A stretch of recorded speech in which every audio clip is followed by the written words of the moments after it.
WA,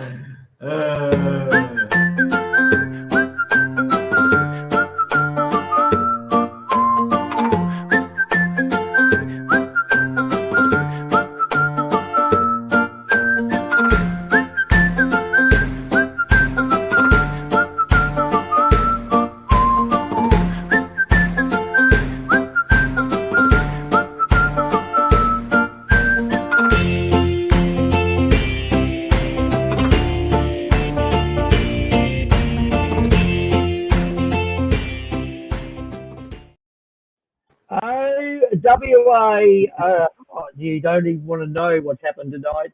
This episode could go anywhere. Just seconds before we go live, I've just spilt my soda water everywhere. So if suddenly see everything go up in smoke, it's because I've just got electrocuted. Where this program goes tonight, who knows? It's a bit like the border control. But welcome to episode 79 of Property Avenue WA. Wow, there's been so much going on in the last 2 weeks since we last spoke, Oscar D'Souza. I'm TV, he's Oscar D'Souza. Not only is this a live stream, but we have a podcast that comes out on Wednesday.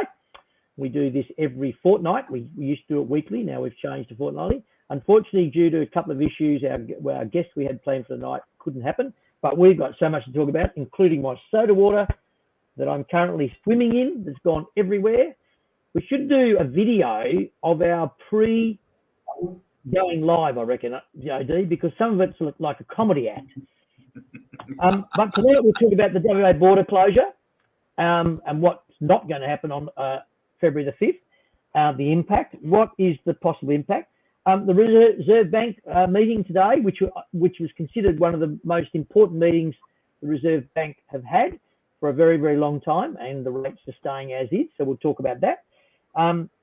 Sale price in WA, see a headline in the West Australian today about the fact that sale price in WA are still continuing to rise. So January is not always a boom month in the scheme of things, but that's not quite the case in January 2022. We've got some questions to discover, discovering answers to some questions, perhaps. We have the time to do that. And what's on the notice board? We've got to do that. You like what's on the notice board. And if I get around to it, we might actually do an if question. But all in all, mate, I have got water everywhere. I have got it dripping down all over my lap and my pants. I've got it. Sorry, folks. Anyway, we do what we do. How are you, mate? What an exciting couple of weeks, and the last week in particular. You've had a wedding anniversary last Thursday. I had a birthday last Thursday. The Australian Open tennis, how good was that? Yeah, TV, it's been a massive couple of weeks, mate, and it is amazing, absolutely phenomenal that today is the 1st of Feb. And I've been at two other real estate offices. Yeah, been at two other real estate offices today, and really the theme is for this year: blink and you'll miss it, because all of January has just disappeared. Christmas seemed like it was last week. Basically, on the shop shelves. I've got another towel. Oh, good on you, mate. This is why you've got your right arm there. She's a pot of gold. Oh, what a mess. Keep going. Yeah. So, I mean, stocks on the shelves at the shops obviously is a bit of a problem here in WA. We've got some supply issues, but what isn't in short supply is the preparation for Easter already. I mean, there's Easter eggs on the shop shelves already. Oh, no. I reckon within 2 days after Christmas, there were hot cross buns as well. So blink and you'll miss it, mate. It's going to be Easter before we know it. So as I said, we're in February. Massive week, or a massive couple of weeks in our real estate market. Obviously, our show is all about WA real estate. So very, very busy in the WA property market, and we're going to unpack that over the next 45 minutes. But like you said, the tennis was brilliant. I mean, the doubles was sensational. The women's was exceptional as well. And obviously the men's final. I watched that from end to end, and I never ever thought actually that Rafa would. I knew he would never ever give up. Absolutely, and he's just the epitome of persistence and never giving up, basically, and look where it's taken him. So that said, Medvedev, like he was, I've never really watched much of his tennis. Far out, he's bloody good. He's really good. Oh yeah, yeah. So, and I was so pleased, I guess, to see that all the Novak stuff blew over and people actually got to focus on the tennis and what a great tennis tournament it was. So, and yeah, plenty of other stuff going on around the state. Broome, I heard on the news this morning, had 544 millilitres of rain in 48 hours. Yep. That is phenomenal in 48 hours. Yep. Far out. So there's, I don't know what level it needs to be before they need to declare that a catastrophe or a natural disaster. But they've certainly got a very tough week ahead of them with all the flooding and the drainage system that just can't cope. And there's a number of real estate offices up there as well. So. Very busy, mate. Busy in all aspects, and I look forward to talking real estate with you over the next 45 minutes. You mentioned tennis. You didn't mention Ash Barty. What about her? I mentioned the women's. Oh, did you? Oh, mate, she is the epitome of all class. In fact, they both were as winners and as humble people, and as role models. I mean, I know we talk about the doubles and all that, but as role models, and what they go about and their attitude and focus, it's not just a sporting thing. I mean, sport is such an integral part of our lives, and it's my little princess just adores tennis, and we've been to the Australian Open several occasions. It's a fabulous event to go to because we've actually met and made friends who we're still friends with and communicate with to this day, who we met from overseas at the Australian Open. Is that right? Yep. So, so that opportunity to interact with other people, and not only the tennis, but the other social aspect, and what, a bit like yourself, we talk to anybody. And we've made friends at the Australian Open who we still are connected with and associate with and keep in touch with regularly. Yeah, just on that, I was watching the crowd and I was trying to remember a big match of tennis that I've been to, because I really haven't been to much at all. And I do recall a Hopman Cup match many years ago at the Burswood Dome, where I watched Monica Seles play. And it was, I don't know, mate, that might have been 20 years ago. It might have even been a bit longer than 20 years ago. But I was watching the Australian Open and trying to picture myself being there in the crowd. I'd have no idea what it would be like every single point to have the reaction and get involved in the reaction from. I mean, it's always there's always every single point's a really good point, and and just the build up over that 5.5 hours in that game in the men's final. I'd suggest it's exhilarating, but probably a bit exhausting for the crowd. It was theatre. We went and watched Roger Federer. I suppose we were meant to be talking property, but I do recall going to watch Roger Federer and. I can't recall. It's on the tip of my tongue. He's an American. And the game finished it was my 50th birthday. So that's 16 years ago. And we finished at 20-2. We went outside and couldn't believe the people that are on the He's an American. Who? Federer's opponent. He doesn't play anymore. He's retired. Anyway, it's on the tip of my tongue. But anyway, Andy Roddick? No. 20-2. No, it's not someone of that magnitude, but he was still quite a competitor. 20-2, the game finished. We walked outside of it because we were in the centre court. We took our son, who's now living in London, and we walked outside of the court because you get your own little bubble. Place was chockers and all that. This was a semi-final, not a final, and 20-2 in the morning, and you walked outside and there's all these people on the hill. You're thinking, oh my God. And then walked down to the Yarra River and there were people everywhere. It was like the middle of the day. It was staggering. The involvement that people got.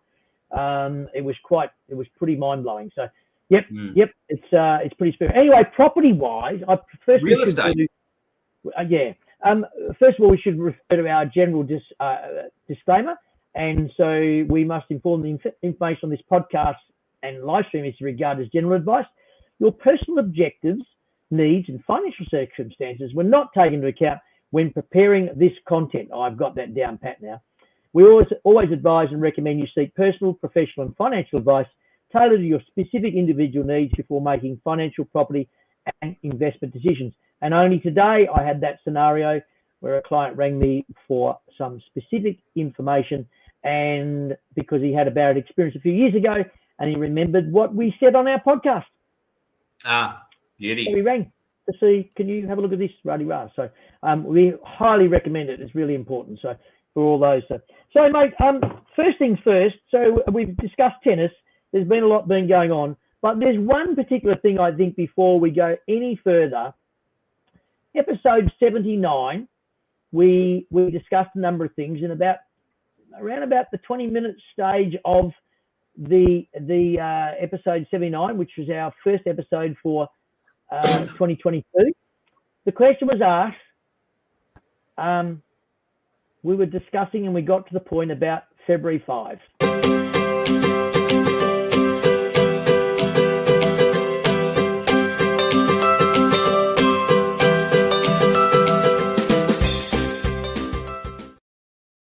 Now, we've gone through a lot of frustration. I know it was pretty sloppy. That was pretty sloppy. But we were trying to get do a snippet of the recording of the last episode where I asked the question, okay, mate, so where do you think we were heading come February the 5th and the borders open? And your immediate response was, TV, this is my opinion and only my opinion, but I don't see the borders opening. And you went, I hope this doesn't be the case, but this is how I see it. Rah. We went for a couple of minutes talking about that, and my immediate response after that was, well, there's going to be a bit of a backlash. So, mate, you got it right. You were ahead of the times. You called it. Look, I did get it right, but honestly, it's just a guess. I don't know better than anyone else. TV. No, I know that. I was just looking at the history of the McGowan government and the conservative way that they have. Or protective way that they've dealt with COVID, and given what was in front, I just really didn't think it was going to happen. And our topic of that week was obviously what's going to be the impact of the border opening on our real estate market. So now we're about to talk about, well, what's going to be the impact of the fact that it's not going to open. Our border's not opening February 5. And, I can talk about the statistics of the last couple of weeks and what that is telling us about where we're going. Because February 5, what's the date today? 5th of Feb. So it's Saturday. Yeah, it's a few days away. And right now, we've probably got a pretty good idea as to what's happening in our real estate market. But we can't talk about what was going to happen after Feb 5 because it's not happening anymore. So, but that was just a stroke of luck. Look, yes, and look, like a lot of things, we don't suggest we've got a crystal ball. We're not economists.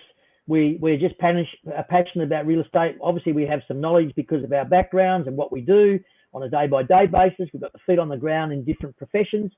And so we're using that knowledge and that expertise. Mate, I have got more water dripping from somewhere. I don't know where, but I keep on finding water.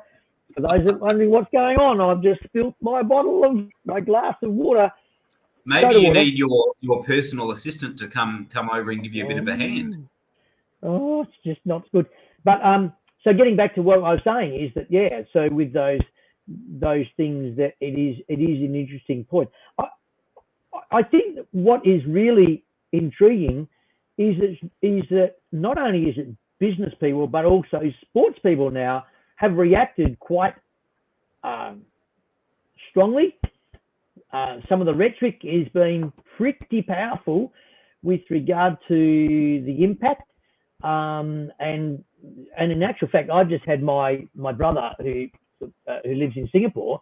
He's been to Oman for a hockey tournament, international hockey tournament. So they have the Asia tournament, and that qualifies them. The top 4 teams qualify for the Olympics, and they end up, because of they had to switch from one minute they're going to be Thailand, it was meant to be in Japan, then it was going to be somewhere else, ended up in Oman, and he just couldn't believe it. Some of the things he's had to go through when he arrived back in Singapore a couple of days ago. But he was quite staggered because he's been preoccupied with hockey. But when he found out with what was going on in WA, because he was hoping to come back here, see our mum, because he hasn't seen mum for over 2 years and she's got Alzheimer's. And, so those things alone, but also what's the impact on the real estate? What's the attitude that people are going to have about WA? And I think I stated to you before our last episode where there was a statistic I found where I'm pretty sure the stat was something like 76% of the people that were interviewed, and there were some 6,000 people. This was to do with holidays, went, no, not going to WA, we're going north, we're going to Queensland, or we're going elsewhere. Now, what does this do with people's attitude towards buying property, be it investment or to move here to WA? I think it's going to have a very negative impact. Oh, do you? Yep. As in, that's just my opinion. What, just over the short term, over the remainder of this year, or even longer than that?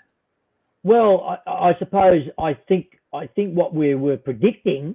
I mean, I personally felt that with the borders, affordability, I thought that, and the borders opening, I thought the affordability, job opportunity, for so many other reasons, I thought there would be over the coming months. I thought there would be a fair bit of enthusiasm towards WA property. I don't know whether it'll have such a negative impact for investment purposes, because if people are buying for investment, they're going to buy for investment.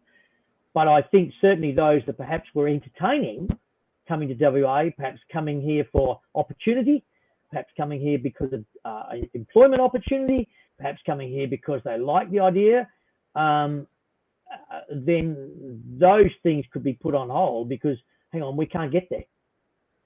Yeah, look, I agree with you, but I just think that it's just a short-term thing. It's a deferment, or it's just a bit of a delay. So I don't actually see that there's going to be any long-term negatives so far as the border reopening being delayed. I reckon that it's only going to be a couple of months that it has been delayed. Certainly an impact on tourism. I don't think there's any doubt there. But so far as people wanting to come into the state, for renters that need to rent when they get here, for people that are looking to buy properties when they get here, and jobs. Obviously, there's lots of people coming into the state or wanting to come into the state for jobs, and then there's the students, international students as well. So I don't think that it's going to really negatively impact on our real estate market. If anything, TB, I think it probably brought a little bit of relief, or pushed the pause button on our real estate market that was already very, very busy, both in the sales space and also in the rental space. Yep. I mean, investor interest, I'm still getting new inquiries from investors that are outside of WA that want to buy in WA solely for investment purposes. They never intend on living in these properties that they're buying in WA. They solely want to buy in areas that they can see that they believe there will be capital growth, and they think that they can get a good rental return with low vacancy. And that, the border changing or being deferred for a couple of months hasn't deferred that level of interest. So I just think that our rental market, we've been in crisis for basically 18 months, and that crisis only continues to get worse. If those borders were to open Feb 5th, that would place further pressure on our very, very crisis-like rental market, and that's not going to be good for anyone. Maybe it'll be good for the landlords, because there's no vacancy and rents are going up. But so far as people needing accommodation, we've got a crisis on our hands already. Having a rush of people coming into the state would only make that crisis more severe, if that's possible. And the sales market, well, you just continue to wipe up there, mate. The sales market is everything's wet. Everything.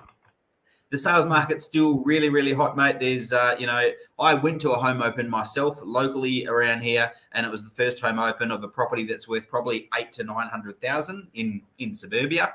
That place was overrun. I couldn't believe it. There were so many people at this home open that it took my interest away, or rather my attention away from looking at the house itself and what the property offered, to trying to just dodge all the other people that were there, because you're bumping into people in the corridors and the lounge room and in the backyard. It's So was there no restrictions? I thought there were restrictions on how many people can attend.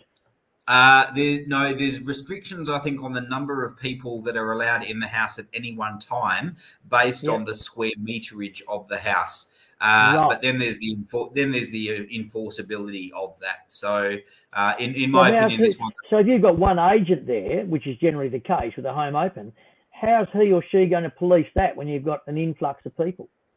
Yeah, well, in this particular instance, there were 3 people from the same agency to try and control the number of people that were there. Right. But if it's just the one agent, what they can do is basically allow 10 people in, or 10 groups of people in, and they only allow the next one in when the first one comes back out. So So that's definitely the way to do it. So what suburb was that? Atwell. Right. Okay. Yeah. Yep. And absolutely smashed, mate. It was like trying to find a car park at the Royal Show just to park your car so you can go and have a look at this place. So for those that don't know, and perhaps people that are listening that may be from the East Coast or other parts of WA that have never heard, where is Atwell in the scheme of things when it comes to the Perth metropolitan area? Atwell's basically in the Coburn Central Jandakot area. So we're talking around about 20 k's south of the Perth CBD. It's a relatively modern area that's been developed over the last 20 years, but it's still very modern, very family orientated. The type of housing through there is definitely the modern 4-bedroom, 2-bathroom family home on block sizes, generally between 500 and 700 square meters. There's not really much medium or high density living. It really is family 4-bedroom homes through the area. So, and as I said, 800,000 to 900,000, which, we're heading towards $1 million, but and you do get a lot of house for that money. Is that price for those that, I get a lot of inquiry with different things. When I say a lot of inquiry for me, but I get people asking me different questions. So with regard to that, when we talk about Atwell, is that price the top end? Is yes, that absolutely, the top end of the price in that area? Yeah. Yeah. Okay. Right. And so it's an interesting thing, because just unpacking that market and looking at, okay, so who's going to spend 800,000 to 900,000 in Atwell? Yes, that's my question. I'll tell you who isn't: the investors. So the people that are looking to buy in WA just for investment, that's not the sort of thing that they're going to buy, because if you spend 800,000 to 900,000 on a place, you'll probably rent that house out for 600, maybe 650 a week. And that's, there's better investment opportunities around the Perth metro area. So that's not why this property was in such high demand. It was definitely in high demand for people that want the higher end properties in that particular locality, and basically a family that is wanting to make that a family home for possibly the next 10 years. Yep. Okay, so getting back to the impact, so what you're saying is, as far as you're concerned, you're just saying this could be a short-term thing.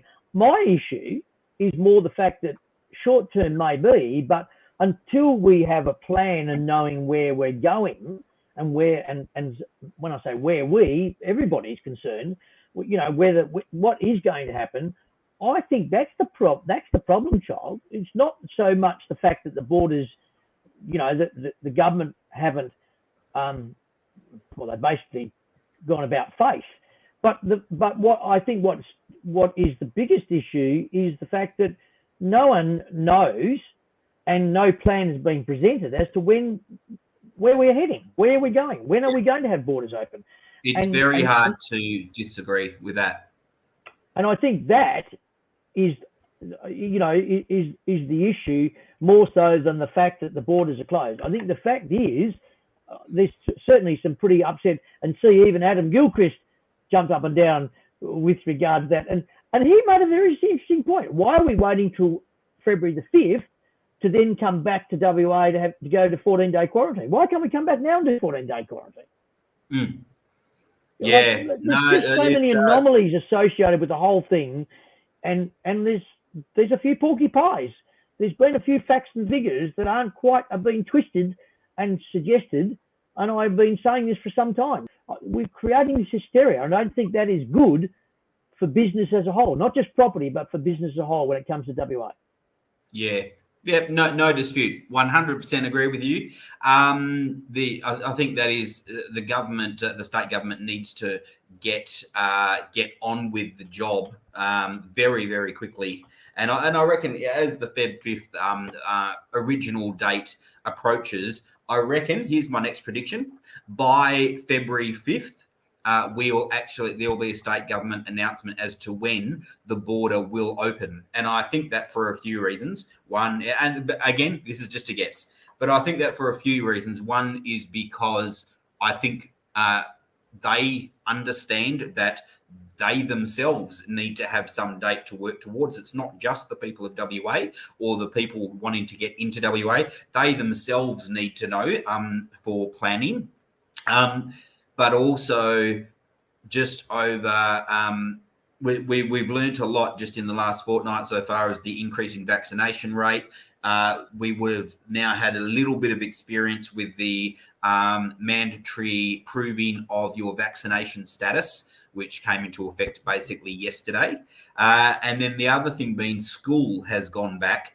And I heard as a breaking story on the news tonight, and we'll hear more about it later tonight and tomorrow morning, but there now is a confirmed COVID case in one of the schools, which that had to happen. That had to happen. Yeah, which is just south of the Fremantle area. I think it might be Beaconsfield or Willagee or something out that way. So there's a confirmed case at school, unconfirmed, but they believe it might be a teacher. And so now it's up to the state government to work out and the education department to work out how a case within the school gets dealt with, because obviously there's a lot of staff around, there's a lot of kids around, there's a lot of parents around. Who knows? We're about to find out.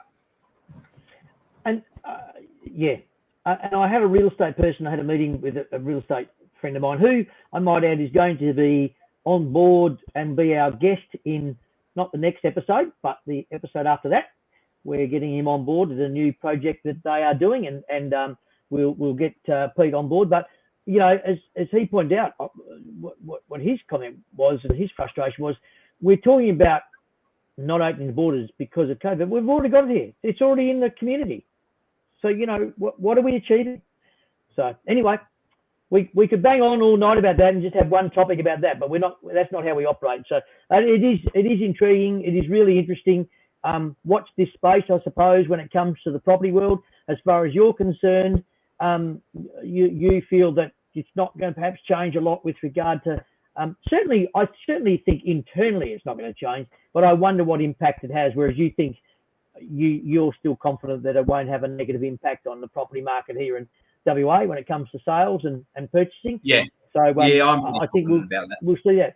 The other thing that I wanted to refer to was the headline, which I always enjoy. I wonder if she'd ever come on our show.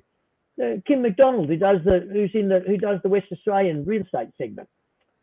I should send her an email and say, Kim, would you like to come and have a chat about? Maybe she's watching right now or listening right now, TV. Maybe. No, we've got to do something about it. We've got to get our exposure out of it. I've got someone looking into that for me. Perth house sale prices continue to rise in traditionally quiet January. Did you see that article? No. Didn't you? Okay. I haven't had a chance to look at the paper. Oh, heaven forbid, man. Anyway, so she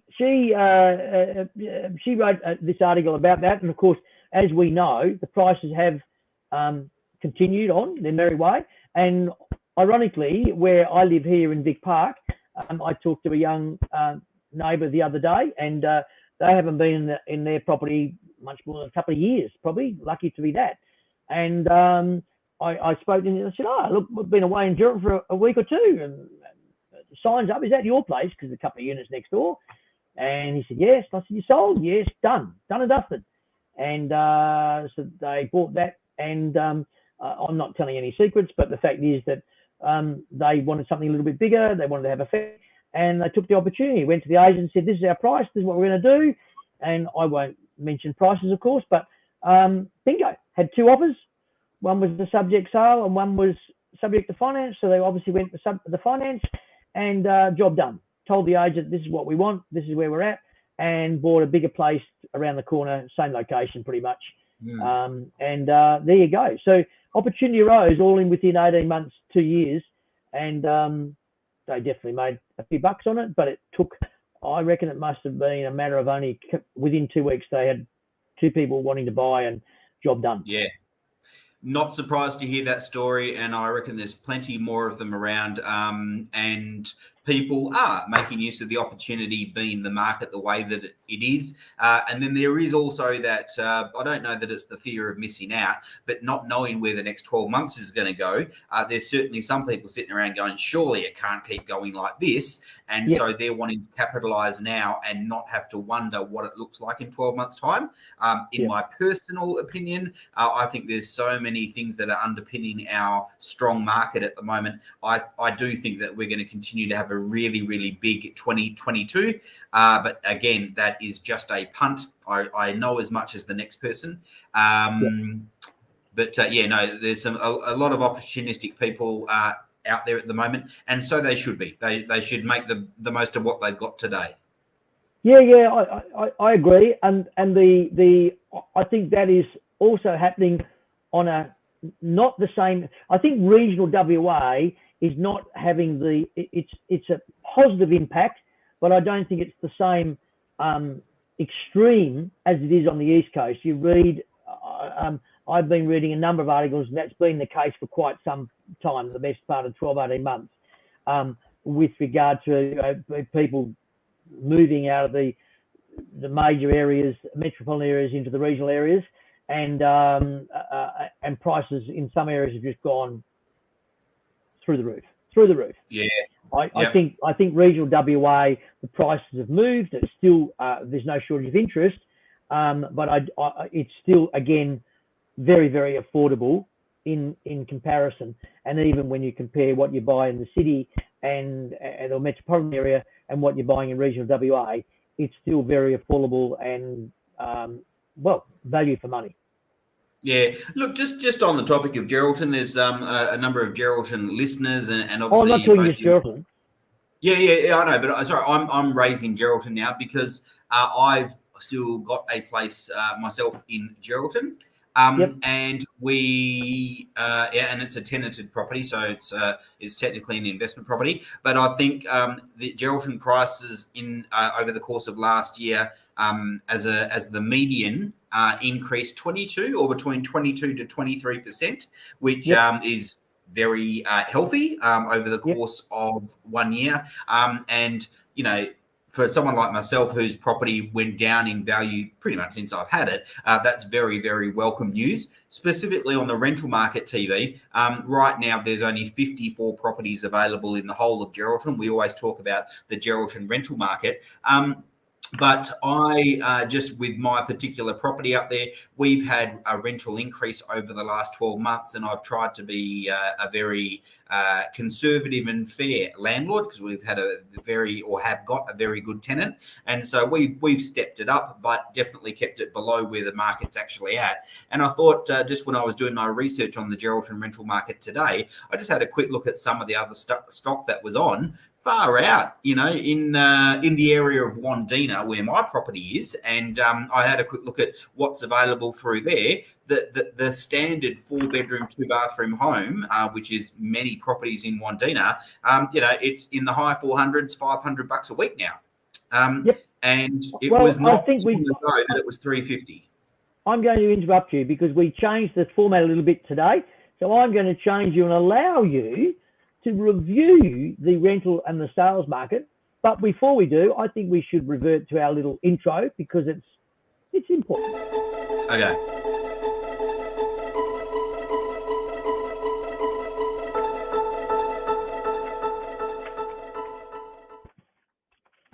You like Thank that, don't you? I you. know you do. Yeah, I know yeah, you do. yeah. No, I do. I'll make it a quick stats report today, Sure. because our stats do remain consistent with where it was at last fortnight ago, and really what we were looking at all of through 2021. So this week just gone, another almost 1,000 sales, 992 sales. That's through Perth. Same week last year was 795. So it's still a very, very healthy sales market. Now I'm talking volume of transactions, but it's 24.8% more today than where it was at 12 months ago. And 12 months ago, it was a very, very busy real estate market. But today, in the same week, we're 24.8% higher in terms of the number of properties sold. No question, TV, that over the Christmas period, right around Christmas and January, that week or so, right at that break, we did see people on holidays and transactions significantly drop. And so that week, basically, of Christmas, the volume of transactions went down to 257. So it's dropped really by about 75%. Not unexpected, but it is a significant drop just for that week. Similarly, we saw the rental numbers drop by about the same percentage. So pretty obvious, just that Christmas, January, Christmas, New Year week, it's going to be a low level of activity, but the immediate week after, those numbers have jumped back up to the consistent numbers that we've seen week in, week out, basically for 12 months. The sales market, again, listings, we're still very, very tight on listings. It's basically around about 8,100 listings available. And that's been consistent from where we were at 12 months ago, and then also around about 4 weeks ago. So no matter what, 8,100 is very consistent and very stable, but it's still way, way too low. And by that, I mean, there's a lot more demand out there than there is supply. And that's why we're seeing so many people still at home opens, like I mentioned, and multiple offers coming in on properties and property prices continuing to rise. I would say, just talking with a few of the good real estate salespeople that I know, we have seen a bit of a shift, I guess, in apartments versus the normal houses, I guess, on land. So apartments have been a bit slower. And I dare say that's because the supply of apartments is a bit greater and people have got a bit more choice. And definitely when it comes to older apartments, or rather units, they seem to be a little bit slower in the marketplace. Still decent level of demand, but certainly slower than the housing market, where people are upgrading from their current house to what their next house would be, like the Vic Park example that you gave just a moment ago, TV. Rental market, again, basically 700 properties a week are getting leased in Perth every single week. That's been consistent for pretty much 12 months, and it would be higher, but for the fact that there's just not the rental stock around, because as I mentioned earlier, we've got a rental crisis here in WA. The Feb 5 border being delayed is actually a good thing for our rental market, because if that border opened at the time, we'd have a lot more people coming into WA, and it would be even harder to get a rental. So we don't want that to be harder for anyone. Can I interrupt you for 1 second? With regard to that, and we're still saying that we've still got a rental properties is still an issue. We've heard about all these announcements about money going to this, money to that. Have we heard any more about what is actually going on? Where are these? What is going on for the benefit of this housing crisis we've got? Yeah, I haven't, TV, and with the circles that I keep, which is basically all property-wise and specifically property management these days, honestly, I haven't. I wish I had heard more, but so far as the state government's concerned, it really COVID's just dominated play everywhere. But nothing's happening, mate. Nothing's happening in anywhere other than announcements of stuff, but we're not seeing any doing. We're hearing, this is the thing that I think is really frustrating. Do I sound frustrated? Because I am. Yeah, you do sound frustrated, but both you and I are fortunate enough to have a roof over our heads. I am meeting tenants at I've got a viewing in Carlisle tomorrow at 5:15. I've got at least 30 people coming to have a look at this little Yeah, at least. I've got 3 applications that have come in before people have even seen it, and that's not dissimilar from every. And I've got 24 hours to go before the home open. So it's a strong rental market, and 50% of the people that come through say we've got to find somewhere by X date within the next month because our property that we're in is being sold. All the owners having some family move in, and literally we're going to be homeless within the next month. So the pressure's really on. But doesn't that frustrate you in the role that you've got? That's got to frustrate you. That must be really hard. Yeah, I probably don't get past the compassion side, to be honest with you, and I'm not trying to be all fluffy about it. No, I know. Yeah. I don't get past the compassion side because I hear the story. I'm telling you, 50% of the people, and it's at least 50%, are basically giving me that same story, and I think it's the absolute truth. So I'm more empathetic to what they're going through. Versus the sheer frustration that, honestly, I do believe our state government could be doing a lot more in that area. And we're talking about homelessness. We're not talking about trying to get into the city a bit quicker, with the Metronet project or some other infrastructure project. We're talking about having a roof over your head. And you know what? Before we know it, we're going to be back in our winter months. And it's going to be even more important to have a roof over your head. It's a problem that we knew was not going to have a short-term solution. But at this point in time, I don't even know what the medium-term solution is, TV. I don't know what the rest of 2022 looks like so far as our rental crisis. I can only see things probably getting harder for renters, because at some point in time, the borders will open and people are relocating here for jobs. Well, that's my point. That's the other issue with regard to borders. I mean, I know that the negativity of the furor that the about face has caused. But man, oh man, I think, as we've said more than once, when the borders do open and things do change, I mean, I think, have they not? From my calculations, I think they've changed the rules about 3 times when it comes to students coming back in. That's changed a few times, but certainly as far as the border issue, God help us, whenever that change does occur, I think we're going to have a massive problem. If we think we've got a problem now, don't worry about COVID. We're going to have a massive problem with homelessness. It's big enough, and just so far as the student housing accommodation side, I do work with a couple of organisations in that specialise in that area, and having that announcement to do with the deferment of the border opening was a hole in the head that they just didn't need. Because they've been doing it tough since COVID. When COVID first happened, the borders basically got shut so people couldn't come in, but there are a lot of people fleeing Australia and going back to their countries that they came from because they didn't know what was about to happen, so they wanted to go back and be with their families. And so, the occupancy rates of those student accommodation type places absolutely plummeted because lots of people left. Specifically with our local rental market here in Perth, though, so our vacancy rate is at 0.7%. 0.7%. Healthy is around about 2.5%, or broadly between 2 and 3%. We've been at 1% for basically 2 years, and as I said, now with a bit over 2,200 properties available, we're at 0.7%, and that is actually, that is actually the lowest vacancy rate that has ever been recorded in the history that the Real Estate Institute of WA has been recording data. And they've been recording data for a long time. So this is the lowest vacancy rate in the history of records in WA.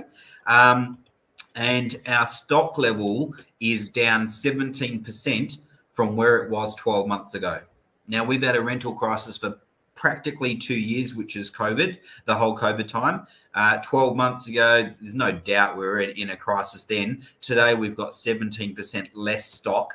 And as I said, there's 700 properties leasing every single week. So I kind of don't want to talk about it anymore, TV, because it's a pretty sad state of affairs with no solution. the state government, it's their responsibility to really step up and try and find a solution. I know they've got a lot on their plate. There's no question about that. But we're talking about homelessness. We're not talking about flashy infrastructure projects. We're talking about homelessness and humanity. People deserve a roof over their head. Yep. And I know and I accept the fact that some people create their own monster. We accept that. But that's everyday life.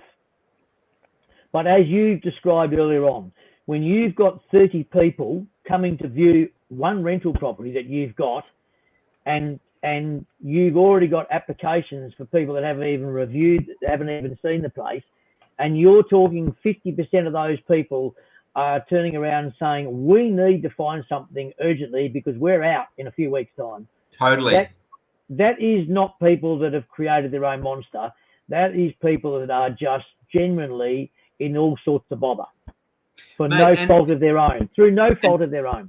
And they're nice people. They're good applications. They're strong applications. The property can only go to one.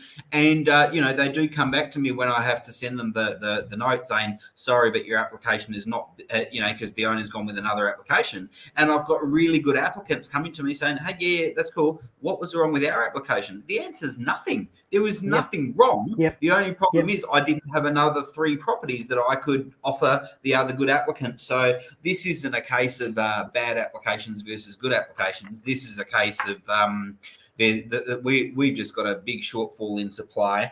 And, it wasn't that long ago. When was the election? Was it March last year? Yeah, I think it was March last year. And we spoke about the fact that housing was not even a mention. No, not last year, was it? No. Was it it was. Yeah, it was. March. Last year was 20. Remember? Wasn't the election 2020? No, it must have been 2021 because, remember popular Mark McGowan had led us out of COVID and he was, the man about town. And so, that was the beginning of, must have been February or March last year, 2021. I'm going to check that now. It's scary. I had a client that spoke to me today and I thought I'd only spoken to him a year or two ago and it was 5 years ago. Yeah, it was an absolute walkover. I remember, and I remember the walkover, but I just didn't realise it was last year. I thought it was the year before. There we go. It was. I remember the Liberal Party appointed that young guy. I can't remember his name. What was his name? Zach. Yeah. The young guy. Yeah. Not that he was an issue, but they put him out to slaughter. The biggest defeat of a state Labor, Liberal Party ever. Anyway. Hey, the other thing, the other topic I want to talk about. Yeah, I am. I'm keeping an eye on it. The other thing that I was going to make mention of the Reserve Bank. I mean, super important meeting today, and probably one of the most important ones. But they're going to keep the rates on hold, which that wasn't surprising. But they're still talking, considering inflation being an issue, but they're still sort of holding their own with regard to rate increases, even though all the experts and the economists and the banks are, that's being said, the banks are still increasing rates. But as far as the Reserve Bank's concerned, they're just going, well, we're just going to hold it as it is, even though inflation's increasing. Yeah. Well, don't forget, they said, going back 12 months ago, the Reserve Bank said not a chance in hell of increasing rates before 2024. So over the last 12 months, the national economy has actually been, COVID aside, has actually been performing very strongly. And we're seeing, people are spending money, spending is up, debt is down, and housing prices are just going crazy, as we know. And now we're seeing, the effects of the rise of inflation. So I think they've reviewed that they were then, Reserve Bank was then saying, possibly end of 2023 that they'd be looking to raise official rates. I can't see it not being this year. I really think it's got to be sometime in 2022. And the very fact that the banks have increased rates themselves a couple of times over the last 6 months, and then when the official interest rates go up, are obviously going to apply however many basis points the Reserve Bank does. They'll apply that to their bank rates and then some, like they normally do. It almost doesn't matter what the Reserve Bank's doing, because the private sector is off doing their own thing anyway. Yeah. But I found it interesting that they are expecting wage growth, which they consider as the critical factor behind their decision making. When it does increase, when wages do increase, they are predicting that it'll be very gradual. And in some ways, I can understand that. As a business owner who employs staff and have done we'll be 40 years old. Our business will be 40 years old end of this month.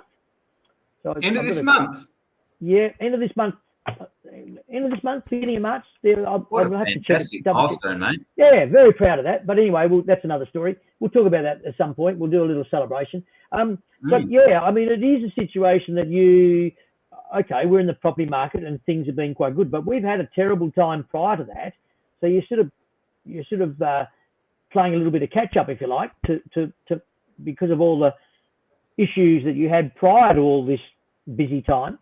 But yeah, it'll be very interesting to see as to what that does. But of course, what it does do, I suppose, is that at the moment it's not dampening people's enthusiasm when it comes to buying property.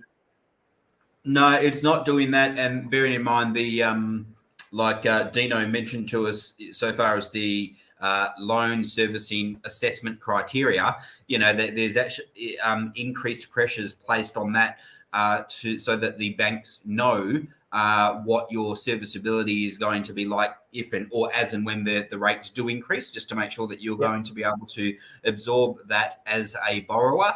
But no, the appetite's still there, mate, and so it should be. I think it's great that it is. Wage growth probably baffles me a little bit. That there's not we're not seeing more data supporting wage growth, or rather reporting evidence of wage growth. That bit does baffle me a little bit. So, I mean, I'm sure we've got to see that over 2022, because you talk to just about any business at the moment, trying to get staff in just about any field is getting pretty close to being impossible. And even in my industry, I've seen wage rises just to even start a conversation with having someone about joining you, because if you haven't raised your money, in terms of your offering, people just aren't going to even have that initial chat. I'm going to tell you something that really disturbed me in the last couple of days, and it's COVID related, and it's in relation to, you talk about staffing, but more particularly people in hospitality. And if anybody's listening to this, and I'm tempted to put this and this, because this is my little rant, to be really honest. It is, because we've got some issues that are going on, and we've got rules and regulations that have been introduced, and more particularly those rules and regulations. We're talking about staff. I'm lucky in my profession that my staff are in an environment, that's pretty good. But people in hospitality and whatever. So yesterday, we had to go to an appointment. Then I said to my little princess, she had to pick up some glasses. Look, on the way back, drop you off, pick up the glasses. How about we have a coffee together? So we go into the shopping centre, and a little place that we regularly go to have a coffee. When I say regularly, we've been there many a time. Pull in there, lovely, lovely people, and we in the queue. So I go and sit down to have a coffee while Jude's in the queue to order the coffee. And I had a couple of phone calls and messages to do, so I was doing that, waiting for Jude. She then came back, and some nitwit has then come along, because the new system as of yesterday, where you've got to provide your ID, your vaccine, he spat the chewy, gave these people and the young lady behind the counter an absolute serve, and then proceeded to go over to the table where, if you don't have a phone, you record your customer. Yes, the customer. Then proceeded to write some ridiculous comments all across the page, which the owners of the business then removed, because obviously it was unnecessary.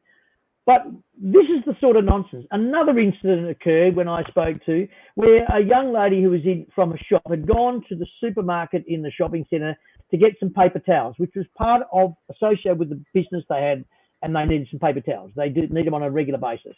She had 2 or 3 extra rolls, which she normally gets, and someone saw that, this bloke, gave her a serve and then proceeded to tip his Coke all over this lady because he didn't check what it was about. He assumed that she was buying them extras for herself at home, and it was for her business. This is the sort of nonsense. And guess what? There's people who are going, I don't need this anymore, and they're walking away from those businesses, which is putting more pressure on those businesses getting staff.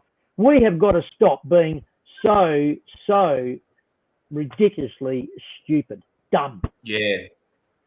It's a tough place to be, and I was listening to a bit of talk back on the radio this morning, discussing a similar thing, and they were just talking about retail, in general, and the fact that there's all these new restrictions, and retail is hard enough to keep up with, and with long hours and constantly, dealing with customers, and the customer's always right, and trying to impress customers with whatever level of service you're providing them.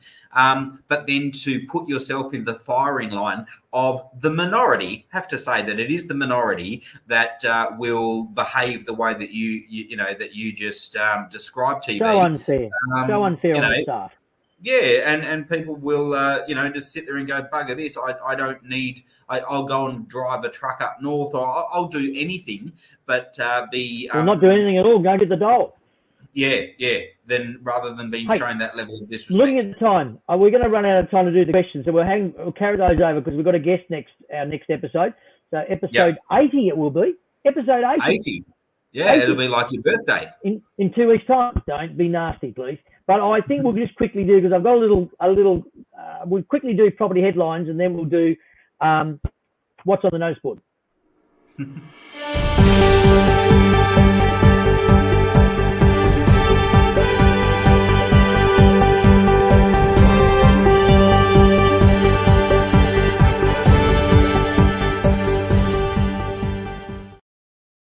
Now, I only want to do property headlines because although we did refer to a headline that Kim McDonald had in the West Australian about property prices increasing, but there's one in particular that took my fancy, and I thought you would enjoy it. It was to do with a real estate agent, not here in WA, who was caught in the act in a property walkthrough. Did you read that? He was filming a property and doing a walkthrough video for a rental listing. So this is why it was relative in relation to what you do. And of course, what he did it all, and he did it posted, but what he forgot to do was edit the video, more particularly the sound, because he broke wind. And the video went viral apparently. And when they spoke to the principal, they said it was one of those unfortunate things, but it has copped some mileage, and it was unexpected marketing that they received out of it, because it's totally agree. Nothing wrong with adding the humanity into our recordings. It was a virtual tour of a 1-bedroom unit located in the Melbourne suburb of Frankston, and the unexpected fart was caught on camera. That was how the paper was how it was written in the paper. So I'm not saying it's apparently since been taken down, but they said that it was the online authority hadn't resulted in more inquiries of the rental, but they welcomed the free publicity.